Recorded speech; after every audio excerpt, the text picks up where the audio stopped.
am getting married this coming spring. I've got a cousin named Rose, also 25F, who was around a lot growing up. Her mother, my aunt, is my mother's sister and they've always been super close, and my mom adores Rose and her siblings for some reason and we spent a lot of holidays and summers together when we were growing up. The thing is, Rose is crazy. Her brothers are fine, but Rose is crazy. Every time we were together she would have a meltdown and throw a temper tantrum if things didn't go her way and never made any sense. She would throw fits if we went to the beach, but also if she didn't go to the beach. She even broke some of my stuff. She just seems like a very unstable girl. We stopped spending so much time together when Rose's dad got a job in a different state and they moved away and couldn't afford to fly back as frequently. It's been a while, and I still follow her on social media. She posts a lot about mental health stuff. She goes by a new name, has a new look, and she's even dating some guy. But I don't think it's authentic. I think she's trying to reinvent herself because she used to be such a brat and is trying to make people forget how she used to treat them. I'm pretty sure she is BPD. This Christmas was at my mom's house and my fiancé and I figured that we would hand out the wedding invites there and not risk them getting lost in the mail. Most people at Christmas got one, but Rose, naturally, wasn't invited. I don't want her ruining our special or anything. She was pretty mellow and was talking about her new job and stuff. She came up and told me that she noticed that her brothers had gotten an invite but I had forgotten to give her one. I told her I didn't think she would want to come, since when we used to get together nothing seemed right for her. She seemed really taken aback, apologized for how she used to act because she had a lot of stuff to deal with, and said she was sorry that I didn't think she couldn't change from when she was a kid. I held firm because this is the first time she's ever apologized to me for how she tried to ruin stuff and I think she was just trying to manipulate me into getting her way like she always used to. Her family realized that she had never gotten an invite, and one of her brothers called and asked why his sister wasn't invited. I reiterated that I didn't feel comfortable with a mentally unstable woman at my wedding and he got angry and said that I was stupid for being mad at something that happened so fucking long ago and that I was being ridiculous and bigoted and said he didn't want to come either and hung up. Then Rose's mom called my mom and said that if her daughter was the only family member not invited that she wasn't going to attend. Now my mom is upset that her sister and nibblings, her word, aren't coming and begged me to just invite Rose. But you can't fully cure mental illness, and I don't want her coming and smashing my cake or something. Ida? Oop. Look, if one day I decided to shave my head and change my name to something completely different and demand people now call me this new name, it would look like I had some sort of mental break. I don't know why people think that this is a stable thing to do. It seemed way more violent and not typical. Random things would set her off, like once she went into her room and pulled off the heads of all her Barbies, and one of mine because we were playing together earlier, and another time at her birthday she was really happy opening presents and then she unwrapped a new dress my mom got her and started crying and wouldn't tell anyone why she didn't like it. She was fine at Christmas, but since I don't know what triggers her I don't want to risk it happening at my wedding. Update 1. I, 25F, am getting married in several months. Sorry if this sounds convoluted. I'm really stressed over this whole thing and it's sometimes hard to keep my thoughts together. It's a long story, but there's been some drama about me not inviting my cousin, also 25F, that spiraled into family drama, and now her parents and brothers are threatening to pull out if I don't invite her. I don't want my cousin there because she is mentally ill, I believe BPD, and I have had very bad experiences with her when we grew up together, and I don't believe she has truly improved the way she acts like she has. I feel like she could be a potential threat to my wedding, and I don't want all the attention to be on her having a breakdown, or her trying to smash my cake or interrupt my vows. But my mother, who is very close with her mother and her, is also threatening to pull funding because I'm acting ridiculous for not inviting all of her nibblings. It's causing so much drama, and with my aunt and my mother deciding to take back the offer of money, I wouldn't be able to fully pay for the venue we already have booked. The invites were given out about a month ago, and I'm surprised and disappointed that the drama hasn't blown over since then. I got advice on Reddit before that suggested extra security to shadow my cousin specifically. It looked like that was the only way to keep this venue, so I brought it up with my fiancé and he said he was fine with hiring someone, or even having one of his relatives shadow her the entire time and make sure she didn't try anything.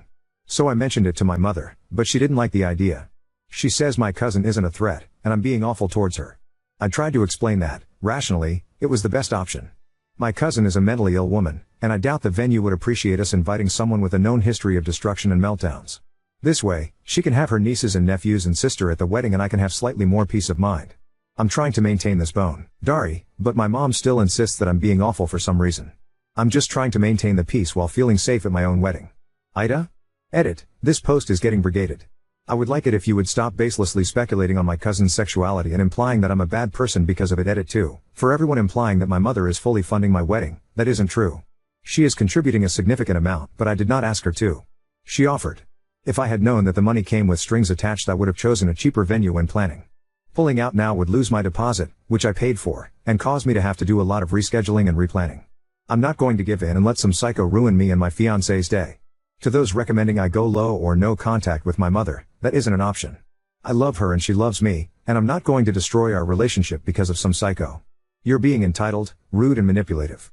I read your post and I remember you from a previous post where you handed out invites to your wedding in front of her, which was completely uncalled and callous of you. You're justing someone who you haven't seen for years for things they did as a child.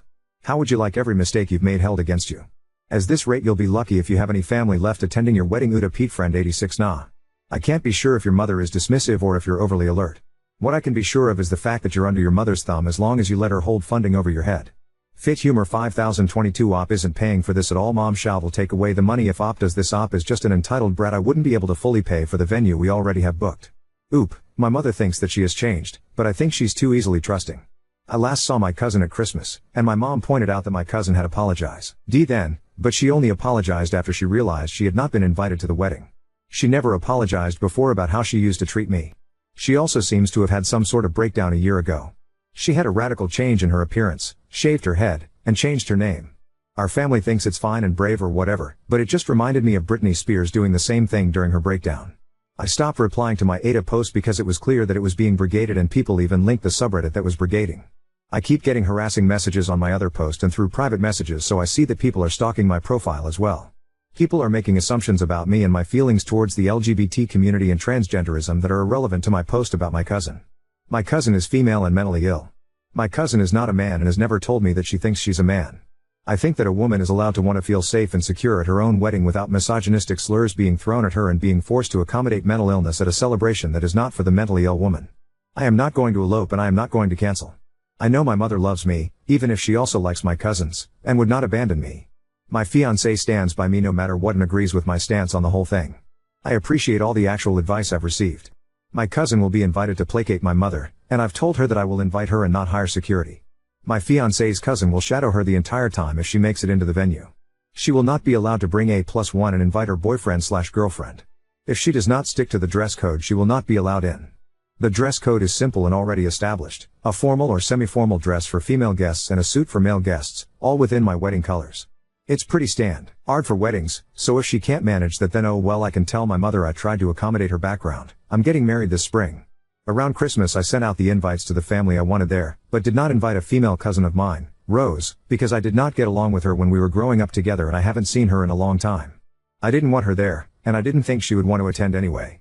She's a bit of a tomboy, and I doubt she'd want to put on a dress and spend the day at a fancy party with us, but my mother is very close to her mother, they're really close in age, and both of them were contributing money to help fund my wedding for the venue I wanted and already have booked. Because I didn't invite her daughter, my aunt said she was not attending along with Rose's brothers and would not help pay for the wedding. It wasn't a lot of money, so I could eat the cost for that, but then my mom got upset that her sister and niece and nephews wouldn't attend, and is threatening to not pay unless I invite Rose and apologize for snubbing her. At first I was really stubborn, but I don't want to switch venues and catering this late into the planning because it would delay, so I bit the bullet and sent Rose an invite. But I never got a response from her, and I wanted to check if she at least received the invite. I wanted to show my mom that she was choosing not to go, so I reached out to one of her brothers. But he was very verbally abusive. I uploaded screenshots of some of the text to my profile so you can see, and immediately he blew up at me and wouldn't even consider listening to me or trying to help me out. He also went into unprovoked and classist attacks on my fiancé. How can I convince my mother to stay on my side, and how can I get Rose to respond to me? I really do want to repair our relationship and have a smooth wedding day. I just feel like everything has been going so well and now this year it's all crumbling at the last minute. Oop, hey, when you get a chance can you text me back? Oop, okay, but you're all invited. I sent, blurred but looks like Rose / an invite, but I haven't heard back. I just want to make sure she got it. Oop, okay, but they treated me like shit for so many years. Can you blame me for being weary about her showing up? Update 2. I appreciate all the people who gave advice on my last post even if they were unnecessarily rude about it. The day after I made my post, Rose finally called me that she had gotten and rejected my invite. She was nasty about it, but she's always been a bit of a brat. She said she didn't care about my wedding and didn't want to be part of more stupid fucking family drama, which I think is hypocritical because she always starts the drama, so she and her brothers and parents aren't attending, and my mom and some other guests are upset at that, but it's all manageable. I went to breakfast with my mom this morning and we sat down and spoke about the wedding. I took advice from my last post and told her that if she continued to favor a cousin over her daughter then I would never speak to her again and she would not be invited to the rescheduled wedding. A lot was said, but she broke down and admitted that she was bluffing and didn't actually want to ruin my big day. She was just upset with how I had acted back around the holidays and hoped that her threat would be a wake-up call. I apologized and acknowledged that I didn't realize how hurtful my actions would have been perceived. She essentially raised me by myself, and I have always tried to live by the values she instilled in me, even if they aren't always popular with others, and I told her this. So the wedding should still be on course. I still have to find the money to make up for what my aunt would have paid, but I don't think it's a lot, and my fiancé will probably be able to cover it. Thank you again for all the advice. I can't really blame him for calling it off, because it was for financial reasons. But I feel like I can't talk to him about it because I'll start saying things that I regret. I was set to get married today. It was great, I had everything planned out perfectly. My venue was on the pricey side, but both my mother and aunt said they would help pay for it to make my wedding perfect. I sent invites months ahead to make sure everyone had time to plan stuff if they needed to travel, and the drama started when I didn't invite my cousin. I grew up with her because our mothers are close, and she is very mentally ill and would always have meltdowns and stuff.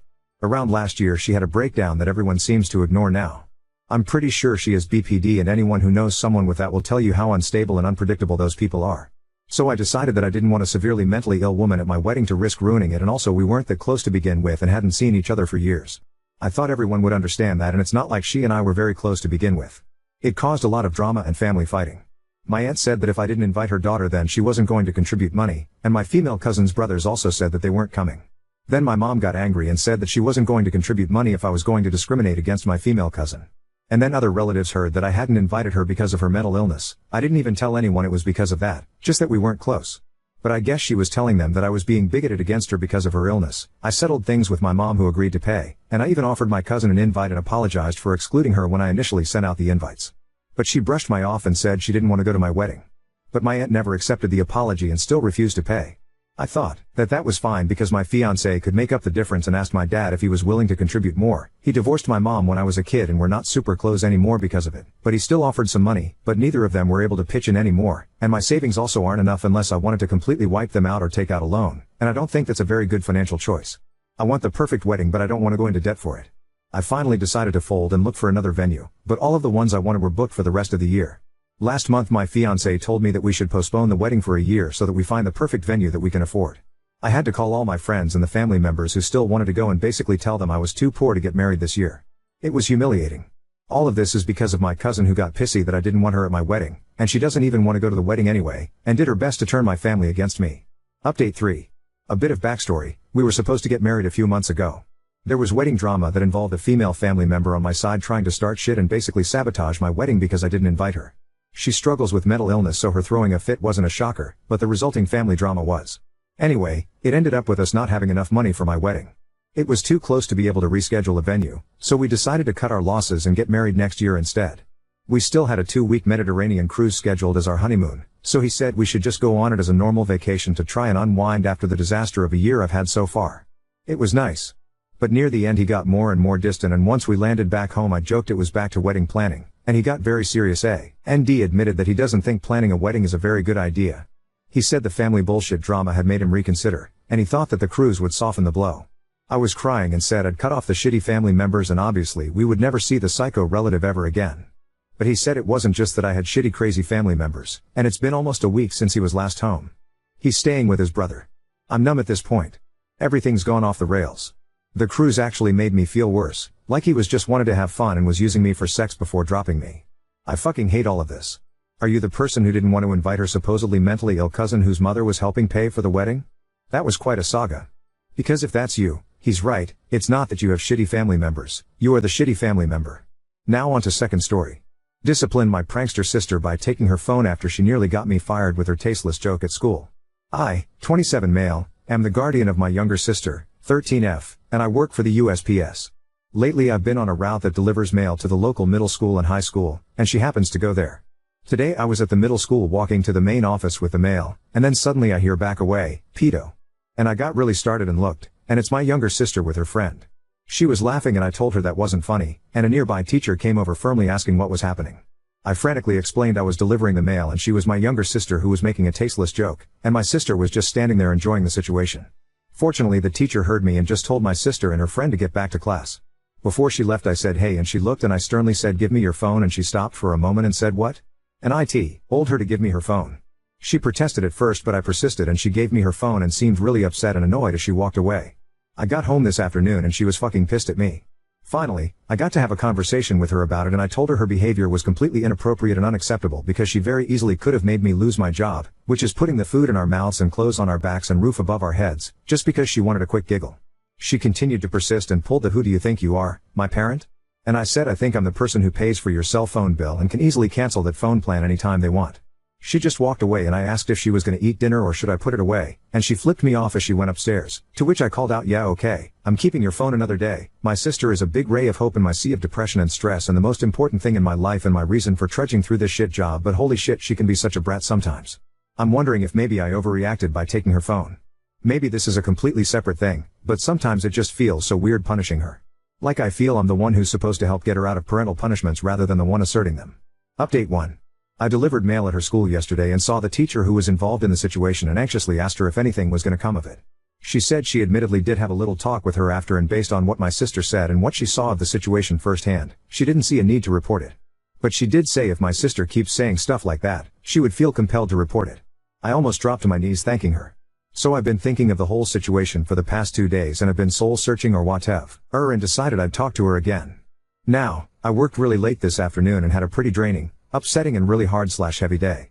I got home rather late, but my sister actually stayed up to wait for me and said she wanted to talk to me. She asked if we could sit down and then she told me she was really sorry for saying what she did and she didn't mean to embarrass me or get me fired or anything, and said she was out of line for flipping me off and told me she was sorry for that too, and then she told me she loved me. So I had some stuff I was trying to figure out how to articulate, but she initiated the conversation, so I just threw out what I had even though it was undercooked. I told her I appreciate the apology, but she clearly doesn't understand how serious her joke was. I told her that little joke seriously could have ruined both of our lives, since if the wrong person heard, Child Protective Services would have put her into foster care and forced her to live in some rundown place with, potentially dangerous, people she's never met, and she would be doing so all alone without me, and I'd potentially be facing legal action and without a job, all because she wanted a little giggle. Then I said I really haven't appreciated her attitude as of late and the way she's been talking to me, and I said some of her behavior is completely inappropriate. I used the flipping me off and making that joke as examples, and while I always will be her big brother, I'm also her parent right now. So I told her I was going to limit her screen time/internet time, and to start I made the decision I'm going to be giving her a flip phone. And that, ladies and gentlemen, is where all hell broke loose. She just blankly stared at me for a second and said, "What?" and was asking if I was joking and why would I do that. I did my best to stay firm and just said I'm sorry but that's what's gonna happen, and she was begging me and profusely apologizing for her bad attitude, and she asked why I was giving such a harsh punishment for her stupid joke. She actually started crying and I felt horrible and wanted to tell her actually I'll think about it, and I felt like such an asshole for not saying that. But then once she realized I was firm, she switched planes and went into offense mode. She started pinballing between points as to why I can't do this, I'm being controlling, malicious, self-centered, and others, and she also made some cheap and unsavory comments relating to the fact that I recently received an autism diagnosis and questioning the effect that has on my decision-making skills. I think that was the one time I lost my cool in that conversation because I just said ableism. Nice. And she said something ridiculous like, "Is it ableism if you're actually being stupid?" And I nodded, said a well-thought-out rebuttal. Some more shit was said, but it ended with her literally screaming and saying I was being unreasonable and she hates me before going upstairs. That went about as I expected. I'm just really happy she didn't tell me she wished I was dead again or that she wished she didn't live with me. Pretty low bar, but I was anticipating that. I can live with "I hate you." I don't really have much else to say except God, I can't wait until I can go back to being her brother instead of her parent.